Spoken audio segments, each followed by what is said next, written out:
Today I'm going to share the absolutely ruthless and brutal self-preservation tactics that I would teach Caitlin Clark if I was her basketball coach. This would take care of the so-called self-made villains and bullies, the Angel Reeses of the women's basketball world once and for all.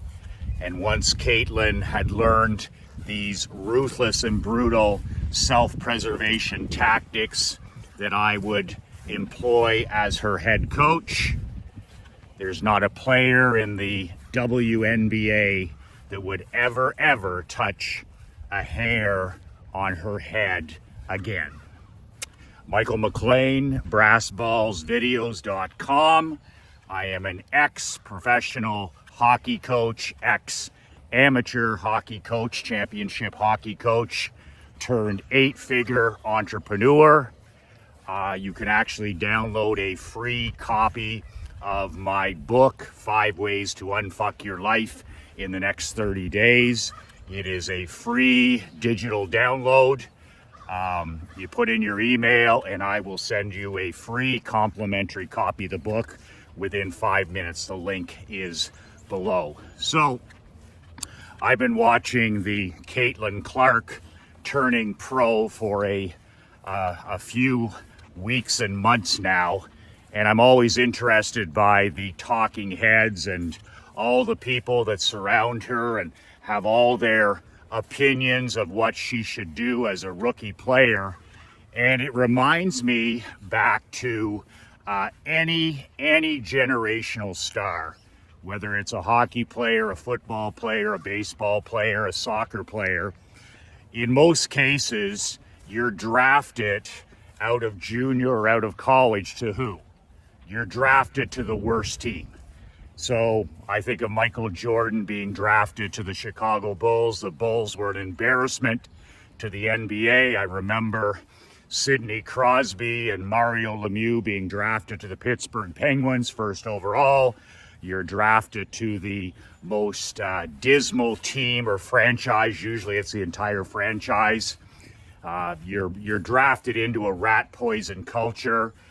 Same thing in the NBA. They have lotteries, of course, in these leagues now. But if you're a top number one pick, chances are you're going to a lousy organization. And as a first-year player, you're going to have enough stress. You're going to have enough challenges playing against grown adults for the first time. It's not junior anymore. It's not college anymore. Plus the fact that most of your teammates stink as players, and you're going to a losing culture. Very few people talk about this with Caitlin Clark. So I've coached minor pro hockey. I've coached junior hockey for 22 years now. And it's interesting because as a coach, especially in the sport of hockey, I've always believed in peace through strength. So I've had top blue chip recruits in junior hockey that entered our program as 16-year-olds and 17-year-olds, very similar to the Caitlin Clark situation, just in a different sport and at the junior level. So how the hell did I develop these young men, in this case, while protecting them from bullies, the envious, the jealous, people like the Angel Reeses of the world? That's not new. Trying to make a name for themselves, trying to position themselves as a villain. It's smart on their part because Angel Reese couldn't carry Caitlin's bag, but she's making a name for herself with, becoming the villain, wearing the Dark Knight suit. So in my case, I remember how I handled this, and when I see the abuse that Caitlin Clark takes in her first couple months as a pro, I can only think back to what I would do if I was her basketball coach. First of all, the commissioner of the WNBA should be fired. The general manager of the Indiana pro team, women's team, should be fired. The head coach of the Indiana pro team, Caitlin's coach, should be fired. All the assistants should be terminated.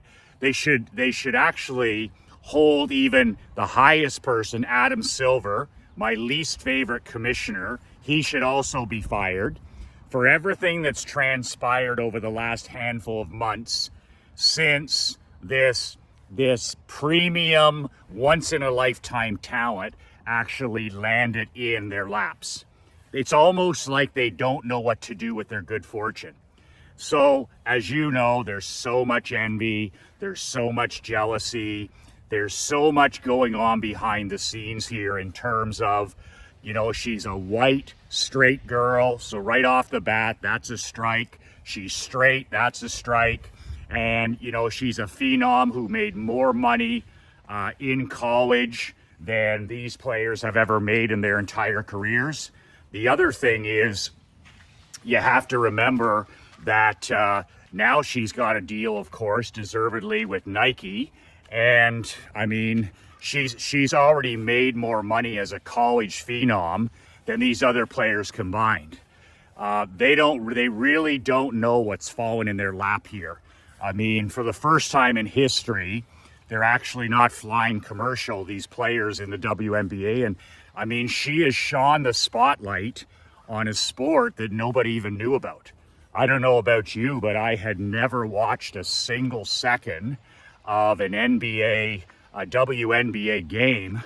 I started watching women's college basketball because of Caitlin Clark. That was the only reason. And now, you turn on Sports Center, and what is the lead story is often, the game that Caitlin Clark just played in. So this is a reason that wherever she plays, they're selling out. They're selling out games.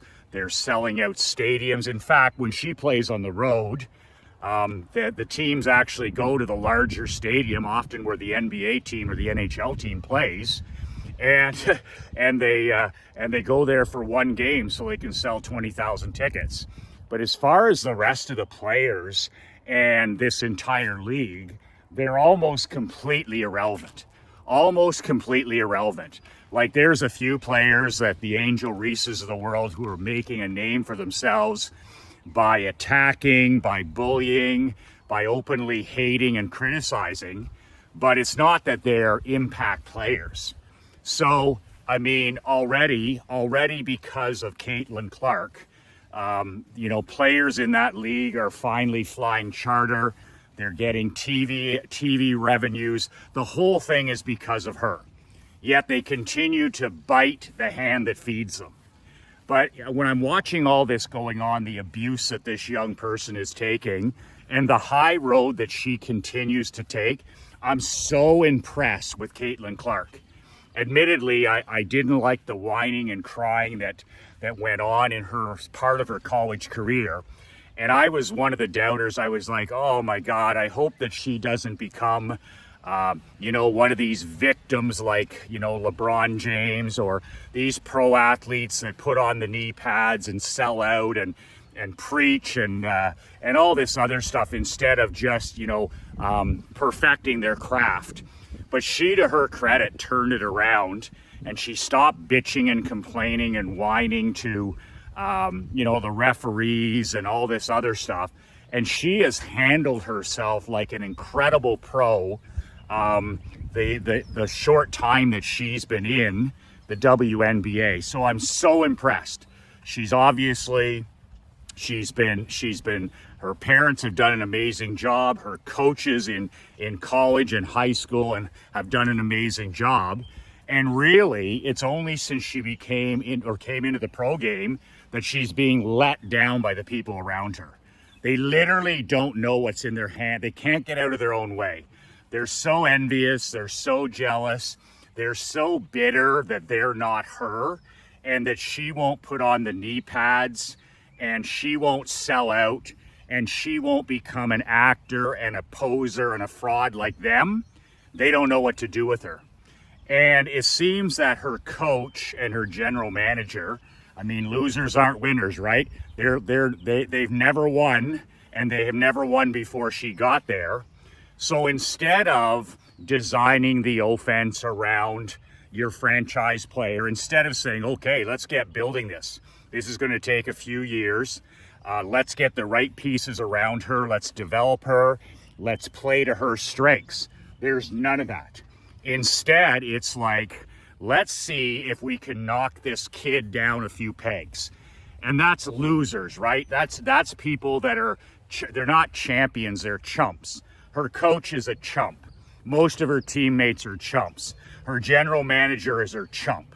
So they're not going to say, okay, this is a person who can eventually lead us to a championship and can transform our entire lives. All they're worried about is putting her in her place as a rookie, a white, straight rookie. So they're trying to change her game. They don't play to her strengths. They don't share the ball, and they do everything they can to undermine her early success as a pro. I mean, so let's delay her superstardom. So this is why all these people need to go. They can't handle a phenom like this. And this happened in Chicago with Jordan. This happened in Pittsburgh with Lemieux. It happens when these incredible generational talents who've had massive success in college or junior, and they end up going to these dismal, pathetic franchises. And if you talk to somebody that played for Nick Saban in Alabama, or you talk to somebody that played in some of these top basketball or hockey or football programs, when they go as a first round pick to some of these bottom feeding franchises, they're like, this is a step down for now. This is a major step down. The coaching is a step down. The weight room is a step down. The way they conduct themselves, the standards, the expectations, all of it's a step down. They literally, nobody seems to know, but it's like these guys go from playing at Alabama, or they go from playing at in a top basketball program. The first few years that they go to these losing programs, they're like, this is like stepping back. That's how bad these franchises are. So, if you went out for a cup of coffee with Caitlin Clark and she was actually talked off the record, she would tell you that she has walked into a completely rat poison culture. This is the coaching is a downgrade. The general manager is a downgrade. The facilities are a downgrade. It's a culture of losing, and she'll change that over the next handful of years, because winners aren't losers and losers aren't winners. But for this first few months, it's been really an embarrassment to that league. That league is on pace to lose, by the way, tens of millions of dollars this year alone. Tens of millions of dollars. Nobody talks about that. They talk about how the players are taking charter jets now, and that there's sellout games, and that they're number one on Sports Center and all this other stuff. But really, they've done nothing. In fact, they've been a negative force on it. They've done nothing to help this along. And, it's a league that, they have their best year ever, and they're still going to lose tens of millions of dollars. That says all you need to know about the ownership in this league. They haven't paid the price like the NFL. They haven't paid the price over decades like the NHL, like Major League Baseball, like the NBA. They're not willing to put in the time. They want it all now. So it's private jets for everybody. Who cares if we lose $25 million as a league? Who cares if we lose $50 million as a league? You imagine the NFL thinking like that? They print money. You imagine the NHL thinking like that? They print money. You think the NBA thinking like that? They print money. So it's fascinating to watch how they have not protected this young girl on purpose. And when I'm talking about protection, I'm talking about the owner, the general manager, the head coach, and then her teammates. And you see these flagrant fouls, and you see all of this stuff on purpose, which to me is part of the game. I've had some of the most notorious, I called them Wild West teams and players you could ever imagine. So I always built my teams, especially my championship teams, with the concept of peace through strength. I don't believe you can win in sports in 2024 by taking penalties. I believe you have to be the least penalized team in any sport, and you have to have the most discipline. But I also believe that you can be the most feared by just the type of people and athletes that you have on your team. And I'll give you an example. What I would do if I was the general manager or if I was the head coach of the Indiana WNBA team, I would literally stock that team with players that were capable, absolutely capable of defending and protecting her at the drop of a hat. Doesn't mean you ever have to get involved in that stuff, but it's a peace through strength concept. So with my hockey teams, especially my last 5 years of coaching, my most successful years in junior, we would always finish dead last or second last in the entire league in penalties. And everybody talked about how disciplined we were, how structured we were. We didn't take penalties. Man, you've got a great group of young men there, which we did. But here's the thing. I had 23 men that were literally savages, literally ruthless warriors, and were literally capable at any time of defending anybody on our ice. How do you think we were the least penalized team in the league 5 years in a row? It wasn't because I had a bunch of cupcakes and sweethearts. I had it because I had a bunch of badasses. And we gave off that energy, reputation, whatever you want to call it, where it was pretty simple. If you touch so much as a hair on the head of one of our elite players, we're going to take you down and we're going to take you out. And there's going to be consequences and accountability for anything. You take any liberties with our players. We're here to play hard. We're here to play clean. But if you so much as touch a hair on one of our young rookie players' heads, anybody, you do anything beyond the rules, you do anything dirty, you do anything sneaky, you try and take liberties or purposely injure any of our players, and we're going to hold you accountable. That's life lesson number one right there. Peace through strength. That's a country's military in the world. That's the way, you should be operating any situation where you're keeping people like bullies and people like, that are looking to take advantage of situations. So when you see Caitlin Clark take one of these vicious flagrant fouls and the bought and paid for media and the fake actor talking heads talk about, that's part of being a rookie. If I'm coaching that team and I know that's going to happen one time, I'm prepared. When I know I'm going to be picking Caitlin Clark as the number one pick, I've literally added 3, 4, 5 players who are good players, but they have the ability to be an enforcer. Even in women's basketball, where, you know what? I'm going to give you one of those. I'll give you an example. In one of the earliest games, of course, she got knocked flying. Not one of her fucking coward teammates came to her defense. If that had happened in the sport of hockey, of one of my teams, especially in the early going exhibition games, I used to have a saying with my players: take it now, you'll take it all year.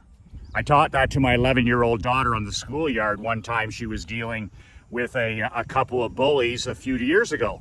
And I said, only you can handle this problem. Not a teacher, not squealing to somebody, not trying to tell the principal. But I'll tell you this, sweetie, if you take it now, you'll take it all year.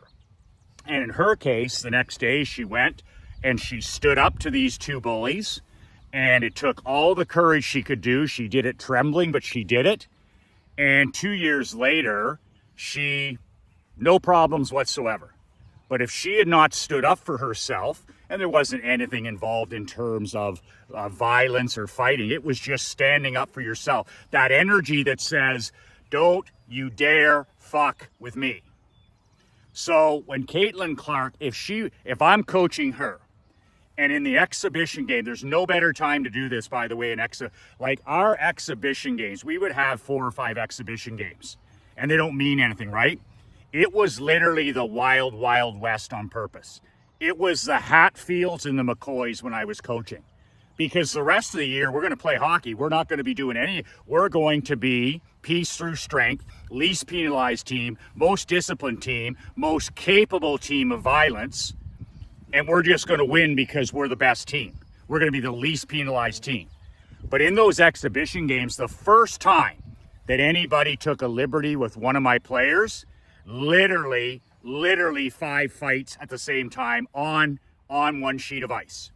Okay? So that's it. I'm holding whoever it is accountable, and we're sending a message to the entire league. If you touch one of us, you touch 23 of us. If you touch one of us on the ice, you've touched 5 of us. And there's going to be consequences. We're here to play hockey. If you're not here to play hockey, if you're here to be a cheap shot artist, if you're here to try and make a name for yourself by injuring somebody or hitting somebody from behind or talking out of your ass, you touch one of us, you've touched all of us. And I remember, that we'd come out of the 4 or 5 games in exhibition, and we'd have, 500 minutes in penalties or 600 minutes in penalties. And everybody would have us pegged. Wow, that team is crazy. Watch yourself against those guys. Those guys are like the old Philadelphia Flyers, the Broad Street Bullies in the 1970s. And then opening night, boom, it all goes to peace through strength. Literally the least penalized team in the league. But the message was clear. The message was clear. Don't misrepresent our kindness for weakness. In other words, we're here to play hockey, period. Caitlin Clark is here to play basketball. But do not ever mistake our kindness for weakness. In other words, we're capable at any time of defending her. Now, the joke is now, because nobody came to her defense, and then it happened again and again and again, and nobody stands up for your franchise player. What do you attract more? What does that say to the universe?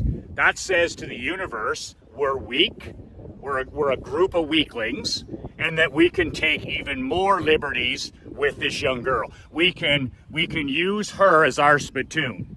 We can abuse her verbally, we can abuse her physically, we can abuse her with no accountability. So if I was coaching that basketball team, Caitlin's team in pro, her very first game, I don't know, maybe it's his second game, whatever, but it's an exhibition game, and there's always some weasel, there's always some gamma male, there's always some, some mice into men, I always call it, in the women's game. So there'll be some coward who will try and take a cheap shot, and I would have my entire team, my entire bench ready to go to war. And the second it happens that somebody takes a cheap shot on her, I'm not looking for the referee to step in. I'm not looking for anybody I'm just looking to make an example. The time that person took a run at her under the basket, and she was knocked to the floor, and nobody did jack shit. Right off the bat, you send the message that we're a bunch of shrinking violets. We won't stand up for her. We won't stand up for each other, and you can take any liberty you want. If I was coaching, I'm telling you right now, I would have emptied my bench. I would have emptied the whole bench, and there would have been a Donnybrook of all Donnybrooks on that court. And literally, I don't care how many fights, I don't care what would have happened. All I know is it wouldn't have happened again. That's peace through strength. We didn't start it, but we sure as fuck are going to finish it. That's the way I've coached amateur hockey. That's the way I've coached pro hockey. That's kept my athletes safe.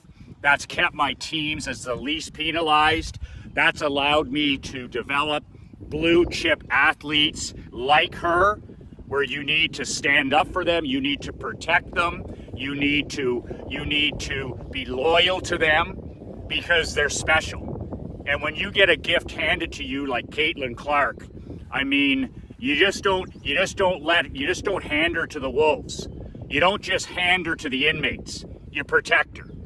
And I do that for any player, but in this case, because of the jealousy, because of the bitterness, because of the envy, you're going to have so much of this coming. And their owner, their general manager, their head coach, the commissioner of the league could have stopped this at the word go. They could have stopped this at the word go with a 5-game suspension or a 10-game whatever it was. But at the end of the day, it was up to her teammates to stand up and say, you touch a hair on her head again, it's your ass. So, you know what that does for team building? Because that team she's playing with, they're not a bunch, that's not a team. They're a lousy team.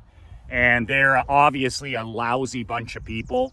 And they're led by a lousy coach and a lousy general manager. So it's a losing culture.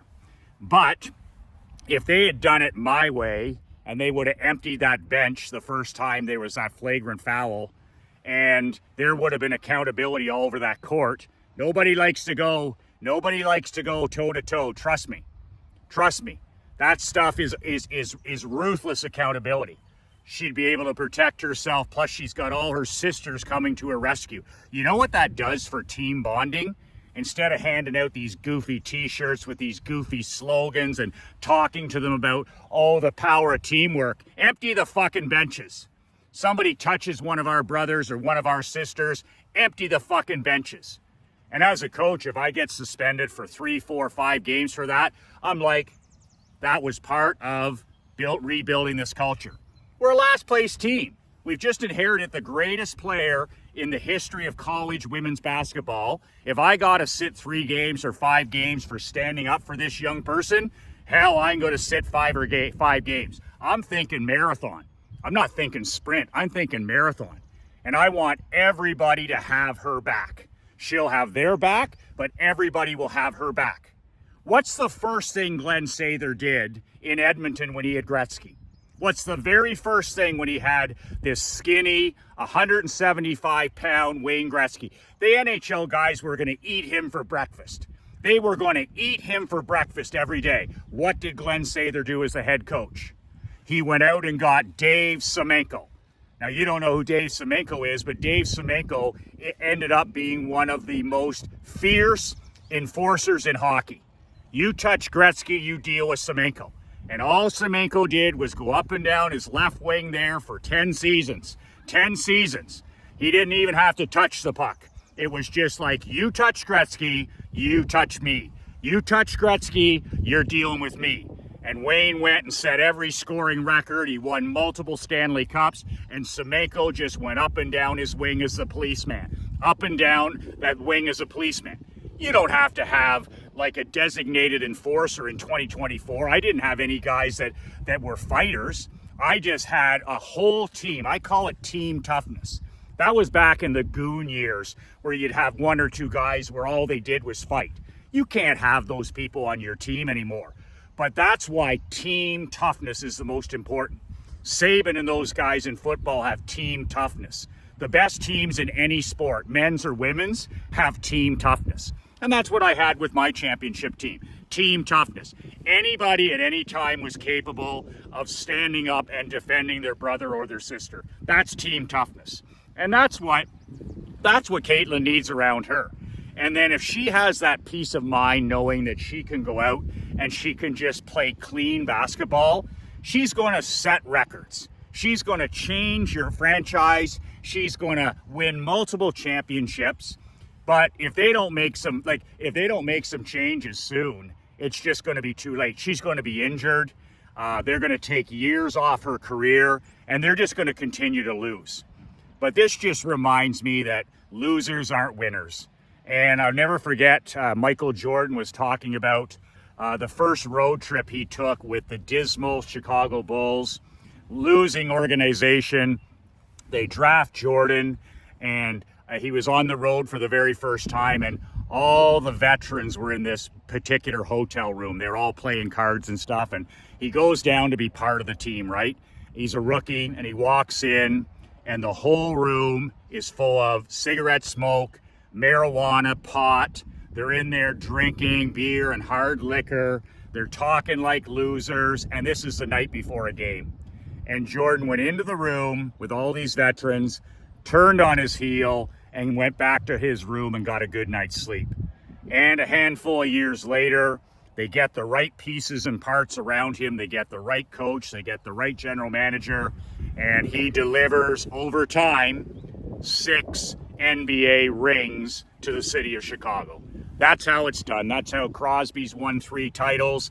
That's how Tom Brady won 7. That's how Montana did it. He went to the losing culture in San Francisco. That's how Jerry Rice did it. That's how, Larry Bird did it. They go into these rat poison toxic teams. It takes some time to get rid of all the losers, like Jimmy Johnson did in Dallas. Get rid of all the losers. Get your young Troy Aikmans in there, your young Emmett Smiths, your young Michael Irvins, the guys that know nothing but winning. Get rid of the old bums. Get rid of the has-beens, the never-was's. Get them out of there. Lose with your young players. Lose with players that are going to be part of the solution. That's the other thing. It's okay to lose with first and second year players. Throw them into the deep end of the pool, and it won't be long until you're competing for championships, whatever league you're in. That's my unvarnished, biased thoughts on how I would coach Caitlin Clark. Love that girl. Love everything she stands for. Love the family values. Love the professionalism. Love her work ethic. Love her mental toughness. But man, oh man, she needs some help. She needs some help. And the people that are throwing her under the bus, the people that are not helping, need to be held accountable. They need to get some serious basketball people around her. They need to get the best general manager, the best head coach, the best assistant coaches. They need to get the best people that money can buy around her so that she can maximize her God-given abilities over the next 20 years. And it'll be win-win for the rest of the league, of course. But they better get busy protecting her now before it's too late. I'm inviting 50 of my friends to be part of a mastermind. I'm starting up money making and marketing mastermind at the end of this summer. If you're interested, write winning below in the comments. Write winning. I'll send you some details. You can decide whether you're in or out. It's perfectly okay either way. And you can download a free copy of my book below, 5 Ways to Unfuck Your Life in the Next Month. If you're like me and you've had to get your shit together from time to time, this is the 22-page book. It's a simple read. You can read it in 25 minutes.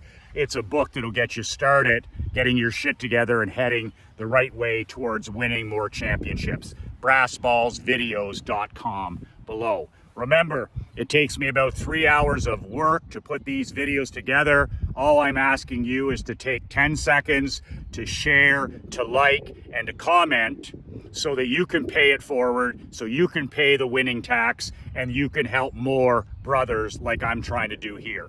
I'll do the 3 hours. I'm just asking you for the 10 or 15 seconds to share what we're talking about here with other elite, driven, and generous men. And you can do that by sharing, by liking, and commenting below. 2 words that change my life, 2 words that can change yours. Be relentless.